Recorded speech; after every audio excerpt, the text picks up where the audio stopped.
Again एक equity investment के बारे में सीखने जा रहे हैं। इक्विटी इन्वेस्टमेंट कॉन्सेप्ट, इस हेडिंग का क्या नाम है? Equity investment concepts.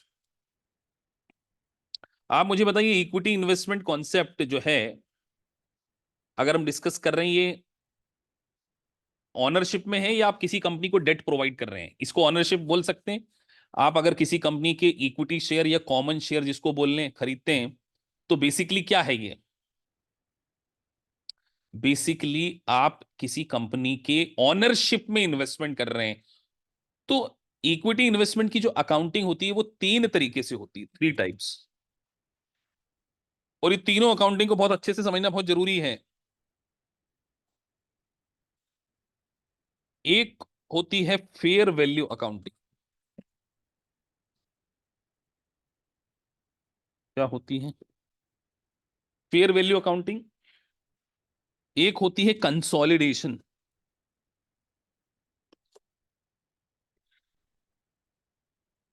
Fair value accounting, consolidation, और एक होती है इक्विटी मेथड अकाउंटिंग।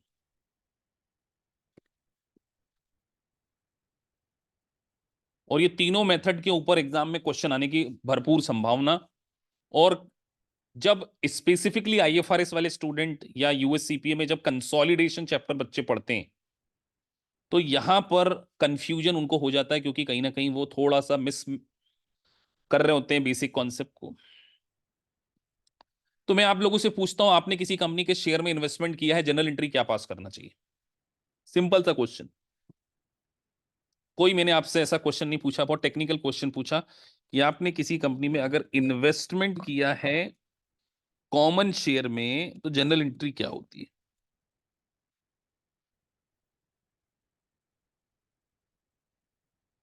तो आप सभी बोलेंगे sir investment account debit to cash, बिल्कुल सही है, कुछ इसमें गलत नहीं बोला आपने, ठीक बोला है, बिल्कुल परफेक्ट आप लोगों ने बोला है, investment account debit to cash. लेकिन अब हमें यह समझना है कि ये तो हमारी इनिशियल अकाउंटिंग है। कौन सी है? Initial accounting. कि आपने लेट से किसी कंपनी के 1000 शेयर्स थे और आपने एक शेयर को $12 में बाय कर लिया, तो आपने जनरल एंट्री पास कर दी sir. Investment account debit to cash, कोई दिक्कत नहीं है सर।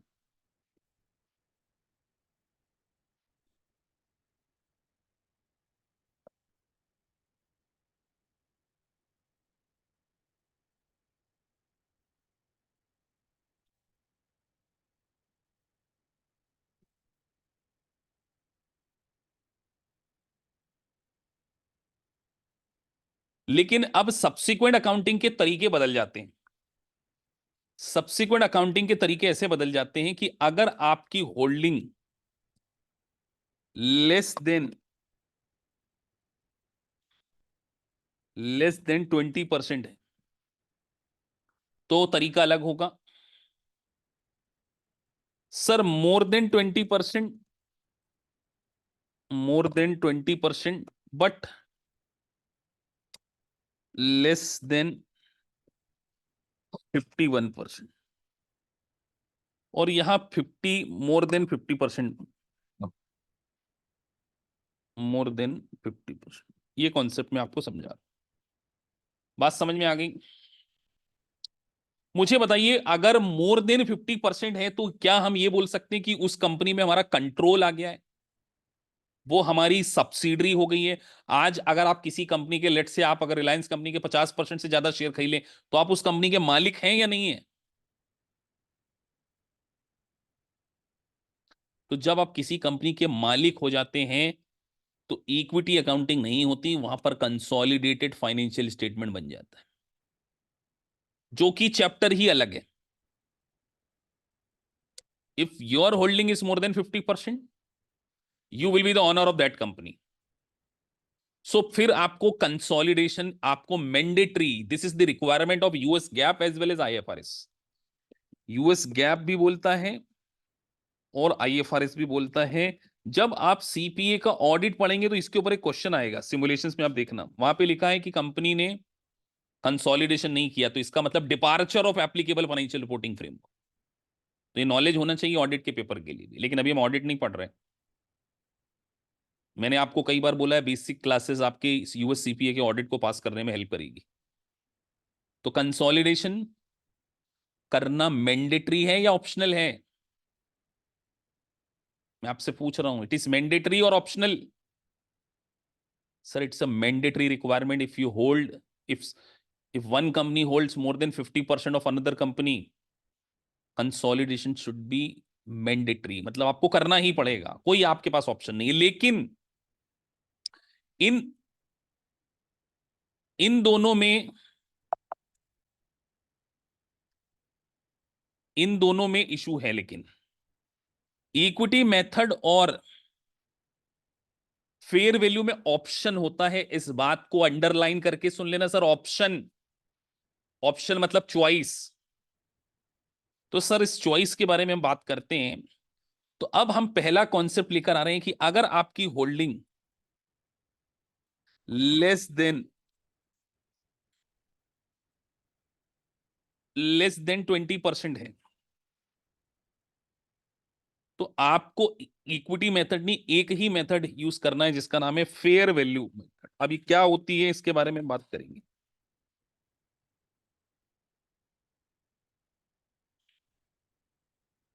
फेयर वैल्यू मेथड में बच्चे बहुत मिस्टेक्स करते हैं कई बार। मैं बहुत माइन्यूट चीजों को कवर करने जा रहा हूं यहां पे, बिल्कुल माइन्यूटली। सर आपने एग्जांपल लिया, आपने किसी कंपनी के शेयर, ये एग्जांपल आपने लिया कि आपने कंपनी के शेयर थे 1000 शेयर, उसको $12 में खरीदा, मतलब आपका इन्वेस्टमेंट था $12,000। ये इनिशियल अकाउंटिंग हो गई, जर्नल एंट्री पास कर दी। अब मान के चलिए जिस दिन आप बैलेंस शीट बना रहे हैं 31 दिसंबर,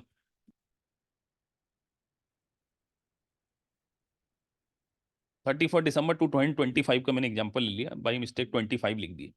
लेट से कंपनी के शेयर की वैल्यू हो गई $14। तो बताइए आपको कुछ प्रॉफिट हुआ या नहीं हुआ?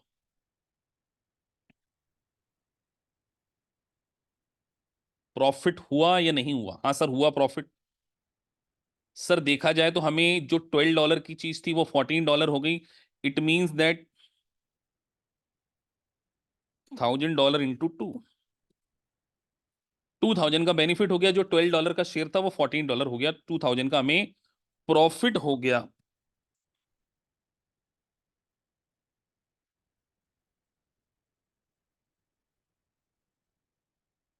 अब ये प्रॉफिट रियलाइज प्रॉफिट है या अनरियलाइज? रियलाइज है या अनरियलाइज? तो सर ये है अनरियलाइज प्रॉफिट। लेकिन अब आपको कंफ्यूजन होगा एक, कि सर इस प्रॉफिट को हमने कहां डालना है। अनरियलाइज प्रॉफिट के लिए मैंने आपको कभी एक बात बताई होगी कि एक अनरियलाइज प्रॉफिट ओसीआई में जाता है, लेकिन एक बात आज आप कसम खा लो, अगर इक्विटी सिक्योरिटी है तो कभी भी ओसीआई में नहीं जाएगा। किस में जाएगा बेटा? नेट इनकम में। कसम खा लोगे ये? हम डेट सिक्योरिटी की बात नहीं कर रहे हैं, हम तो इक्विटी सिक्योरिटी की बात कर रहे हैं। तो सर सिंपल सी बात है, आपको एक जनरल एंट्री पास करनी पड़ेगी, वो जनरल एंट्री आप लोगों ने बताना है।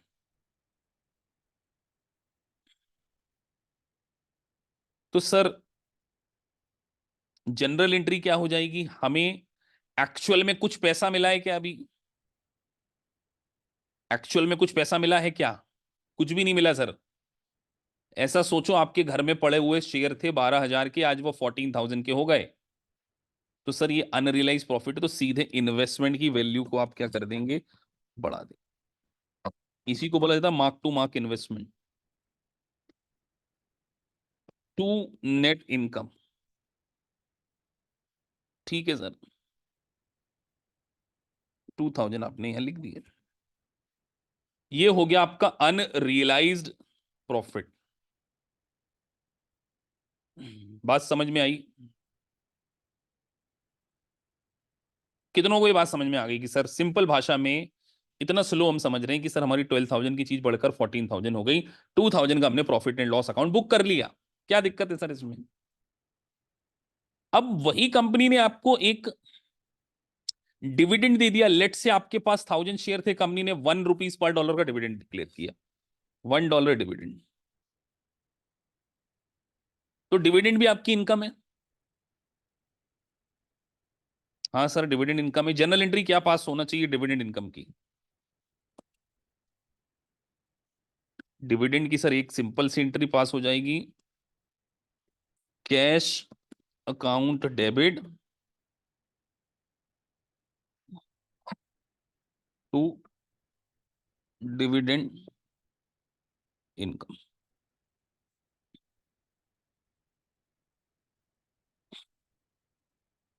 कोई दिक्कत नहीं सर इसमें, $1,000 खत्म हो गई अकाउंटिंग।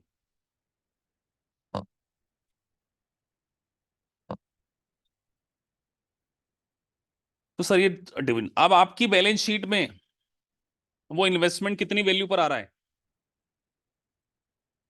आज की डेट में बैलेंस शीट डेट पर अगर मैं 31 दिसंबर को, तो सर बहुत ही सरल सी बात पूछते हो आप, ये सर आपने बढ़ा तो दिया 12,000 प्लस 2,000, तो जो आपकी बैलेंस शीट में जो इन्वेस्टमेंट आ रहा है वो किस वैल्यू पर आ रहा है? 14,000।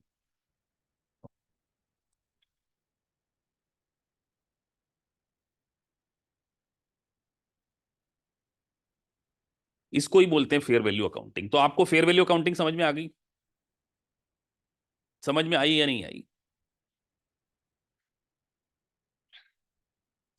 Sir this is called fair value accounting, मतलब आपको ईच बैलेंस शीट डेट पर अपने इन्वेस्टमेंट को एज पर आईएफआरएस और एज पर यूएस गैप किस पर मेंशन करना है, फेयर मार्केट वैल्यू पर लेकर आ जाना है।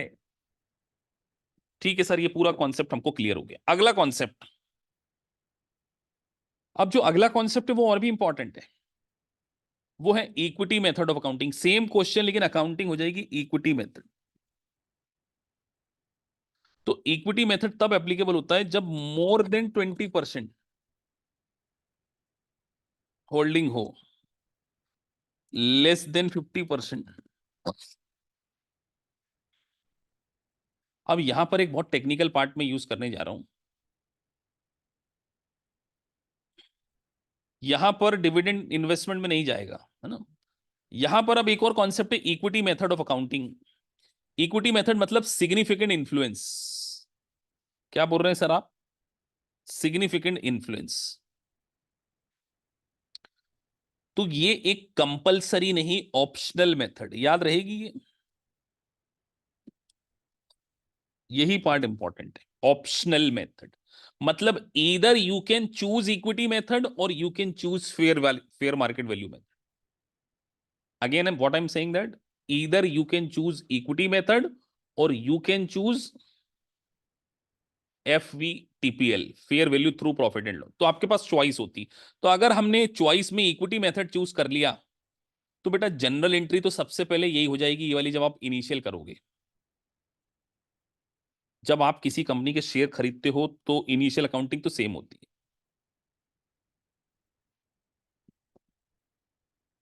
12,000 का हमने इन्वेस्टमेंट करा,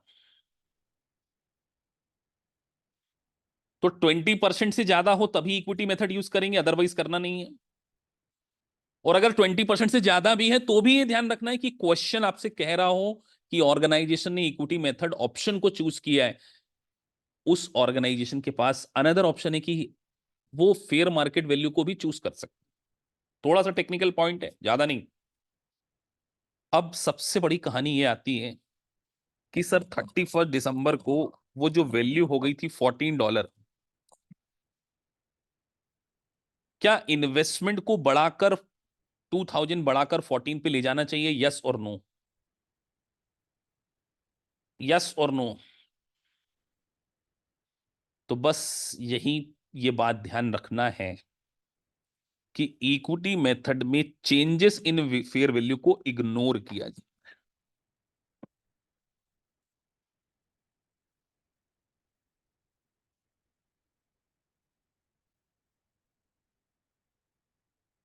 वेरी वेरी इंपॉर्टेंट। ये लाइन आपके लिए बहुत इंपॉर्टेंट है, इसको रेड कलर के लिख देते हैं हम।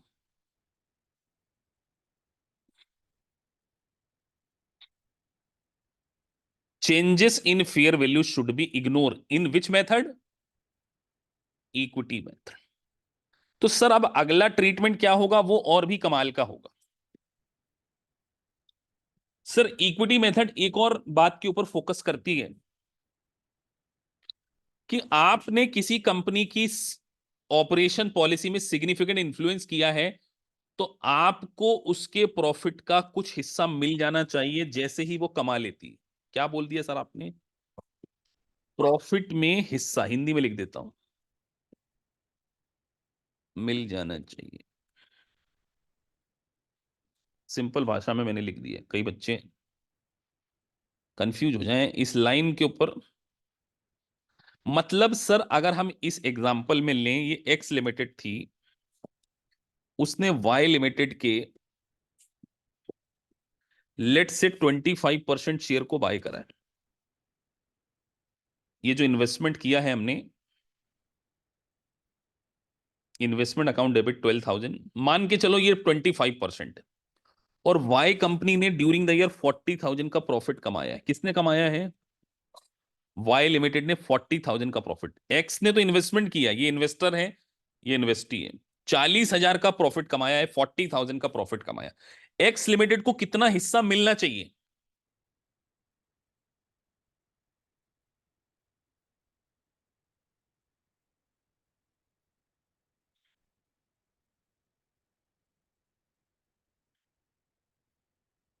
तो सर 40,000 का 25% होता 10,000। 10,000 मिलना चाहिए। तो जैसे ही वो प्रॉफिट कमाएगी, भले एक्चुअल में डिस्ट्रीब्यूशन ना हो, जैसे ही वो प्रॉफिट कमाएगी एक्चुअल में डिस्ट्रीब्यूशन ना हो, हमारे इन्वेस्टमेंट की वैल्यू को बढ़ा देगी। किसकी वैल्यू को बढ़ा देंगे सर?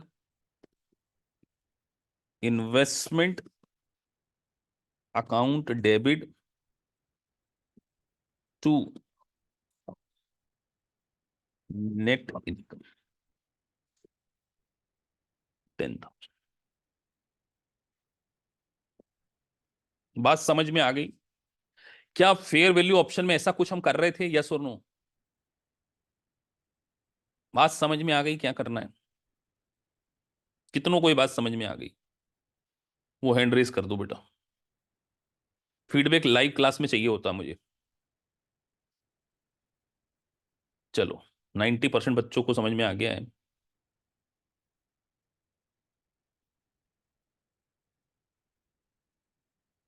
वहां पर सेम नहीं किया था नीतीश कुमार, वहां पर हमने इन्वेस्टमेंट की वैल्यू को कहां बढ़ाया था बताओ? वहां पर हमने ऐसा कहा, इन्वेस्टमेंट अकाउंट डेबिट टू, वहां हमने उसकी फेयर मार्केट वैल्यू चेंज हुई थी तो उसको बढ़ाया था हमने। यहां पर ये नहीं किया, हमने यहां पर फेयर वैल्यू को तो इग्नोर किया। ये इग्नोर किया है ना हमने, सेम कहां किया है?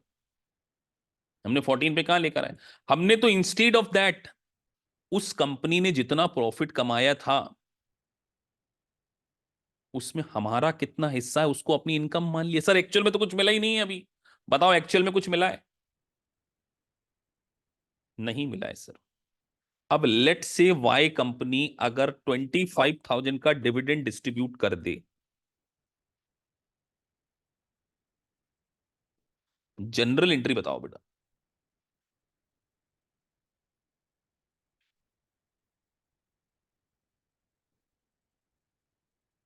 25,000 का डिविडेंड दिया वाई लिमिटेड ने, आपको कितना मिलेगा? बस मैं तो आपसे ये पूछना चाहता हूं,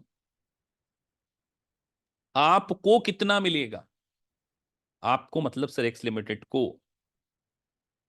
सर 40% होल्डिंग कितनी परसेंट थी? 25%। तो 25,000 का 25% निकालना पड़ेगा सर पहले तो, इंटू 25%, 6250। तो सर अब अगर अपने को ये कैश में मिल गया,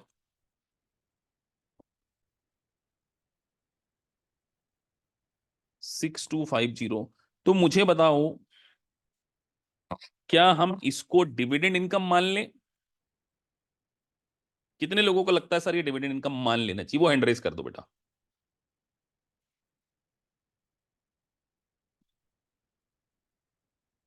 नहीं मानेंगे।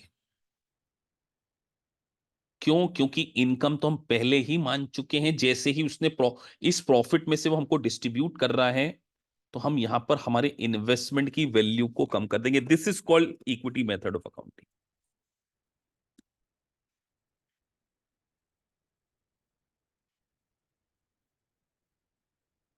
तो दो तीन बातें आपने सीखी।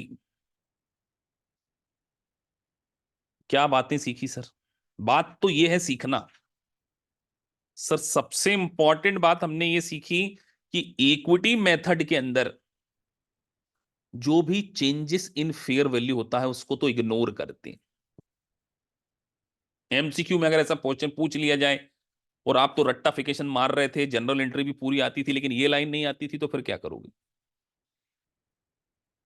ये बहुत इंपॉर्टेंट बात है ना, ये लाइन भी तो पता होनी चाहिए ना सर की क्या चलना है। और सर इनकम हम सीधे प्रॉफिट में से मान लेते हैं। और डिविडेंड जब मिलता है तब कोई इनकम रिकॉर्ड करते हैं क्या? लॉस होता तो एंट्री उल्टी हो जाती, इन्वेस्टमेंट की वैल्यू को कम कर देते कृष्णा। सर डिविडेंड मिलता है तो डिविडेंड की इनकम रिकॉर्ड नहीं करते, इन्वेस्टमेंट को रिड्यूस करते, क्योंकि ऑलरेडी इन्वेस्टमेंट को बढ़ा रखा था यहाँ। This is the basic difference between equity method और फेयर मार्केट वैल्यू। लेकिन सर इक्विटी मेथड और फेयर मार्केट वैल्यू ऑप्शनल है। क्या है बेटा? ऑप्शनल। अब मुझे बताइए, इन्वेस्टमेंट की value at the end of the year in case of equity method, आपने बताना है।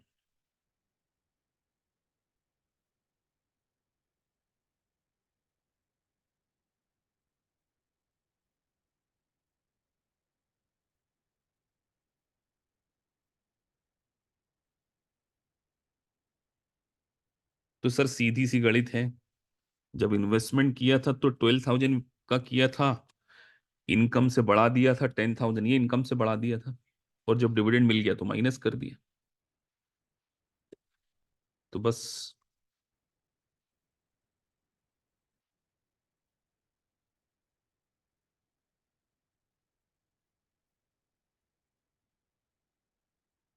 बात समझ में आ गई। प्लस माइनस देख लेना, गलती तो नहीं होगी मुझसे। 15,750, क्योंकि कुछ थे 13,750 लिख रहे हैं, चेक कर लेना आप लोग। क्या आज के बाद आपको कंसोलिडेशन और इक्विटी और फेयर वैल्यू में किसी प्रकार का कोई, अब सर कंसोलिडेशन की अकाउंटिंग तो पूरा चैप्टर पढ़ाया जाएगा, क्योंकि कंसोलिडेशन की अकेले कोई जनरल एंट्री पास नहीं होती है।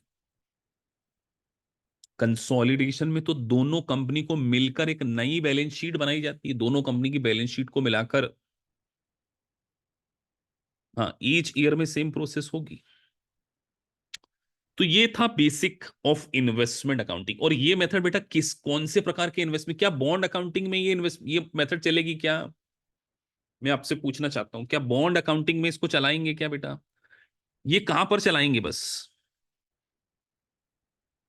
सर ये केवल और केवल ऑर्डिनरी शेयर में इस मेथड को ही हम क्या करेंगे, यूज करने वाले हैं। सर बॉन्ड अकाउंटिंग, लोन की अकाउंटिंग आपने समझाई है क्या सर? हाँ बेटा, पहले दिन समझाई थी, याद है किसी को लोन अकाउंटिंग? उसमें आपको याद होना चाहिए कि इफेक्टिव इंटरेस्ट मेथड, वो सारी चीजें हमने सीखी थी।